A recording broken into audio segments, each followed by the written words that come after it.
Welcome to the HR Empowerment Podcast, where we will uncover strategies and new insights from HR professionals who discuss up-to-date regulations, best practices, and the most pressing topics like diversity and equity, leadership, dealing with difficult situations, and much more that affect your bottom line and business. Thanks for joining us.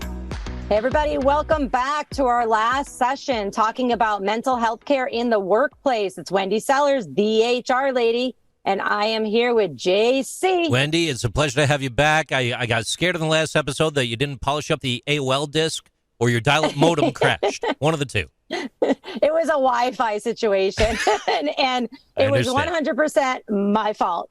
We have our guest here, Michelle Dickinson. Michelle, let people know how they can best find you in case they're going, oh, I need a resilience coach. Yes. The best place, listen, LinkedIn is my second home.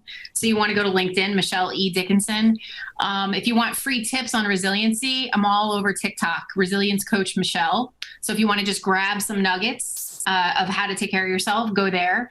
But I love to chat with people. If there's any way I can add value to what you're up to, just reach out to me. Thank you for that. And so I wanted to kind of, again, wrap up here with just talking about statistics in the workplace, because I know nothing against CFOs or CEOs. Things usually end up in the HR arm. But, let's face it, we're all in business to make money, right? Even in a nonprofit, you have to make money in order to continue. And so I want to make sure our HR folks that are listening are prepared to go to these executives and say, hey, I need more money for a resilience coach or an employee assistance program. One thing I did also want to say that I didn't mention in the last session talking about employee assistance programs is for the folks that are saying, I don't have health insurance for my employees, I'm too small or they didn't want it or whatever it might be, you can get standalone employee assistance programs. You don't have to get your employee assistance programs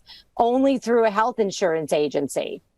Super important to know. Or you could just hire a bunch of consultants or experts like Michelle and say, we're going to create our own. Just make sure you don't cross the confidentiality line. JC, share with us some statistics about, mental health and turnover and the cost of what this really does cost an employer, even though they may not realize it. Yeah, and I think it costs $5 billion, Wendy. I don't have the stats easily at hand on this episode right here. I did have some other information pulled up, though, and this was coming to us from the Department of Labor's blog, and they do have a couple statistics in here.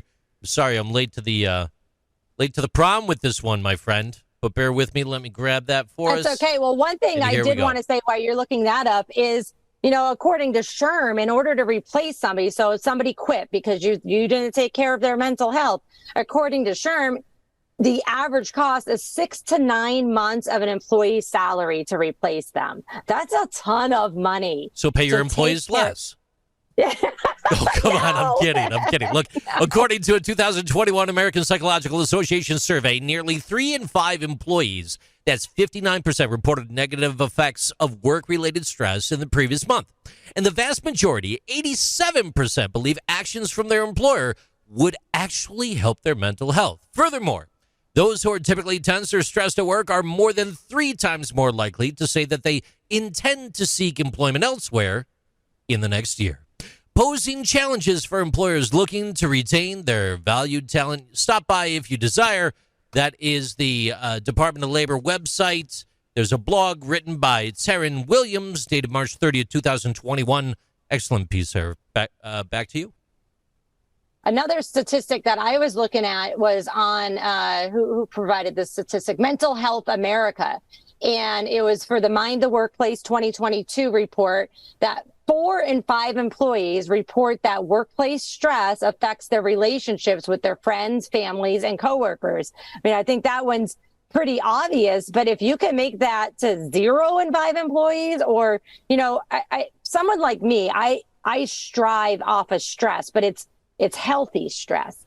Michelle, talk to us a little bit about the difference, if you can, I'm putting you on the spot here, of healthy stress versus unhealthy stress. Yeah, it's the compounded stress, and it's not having an outlet to release it, right? So if you have a healthy routine, one where you're going to hit the gym or you're going to get out and get that run in. I mean, that's a healthy way of managing stress, right? And the other piece that you guys are rattling off all these great statistics, but I have to say this. We are expecting our leaders to lead in a post-pandemic world, and we've never really trained them to deal with the magnitude of the mental health challenges that our people came back to work with. True. Right? Before the pandemic, it was something like 1 in 5 would deal with a mental health challenge in their lifetime, and now it's like 1 in 3, either depression or anxiety. So your people are dealing with stuff, and yet, have you really equipped your people leaders to be able to support them?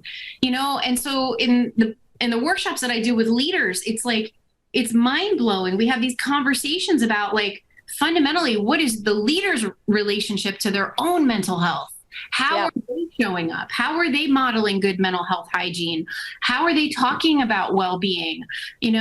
So there's so much opportunity to really set leaders up for success by just empowering them to lead in a post-pandemic world, knowing that 1 in 3 of their employees, 1 in 3 on their team is dealing with something. So I really implore leaders to do more for their people, and do more for their people leaders, because they legit are the face of the company.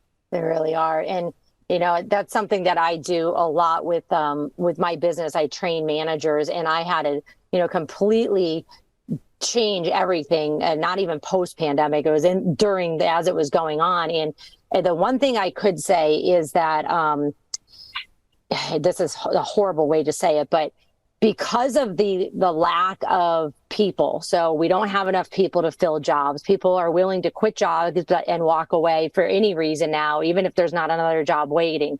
And because that's the reality, I find that managers are actually listening for the most part, and they want the training and they want to help their employees, because they finally know I have no choice, because my employees are leaving because we as a company are not helping them with their stress, with their burnout, with their mental health, with their physical health. And this report that I was mentioning before, the Mental Health Association Mind the Workplace 22 report, it says that, and this is a sad statistic, only 34% of employees state that their company's leadership speaks openly about mental health.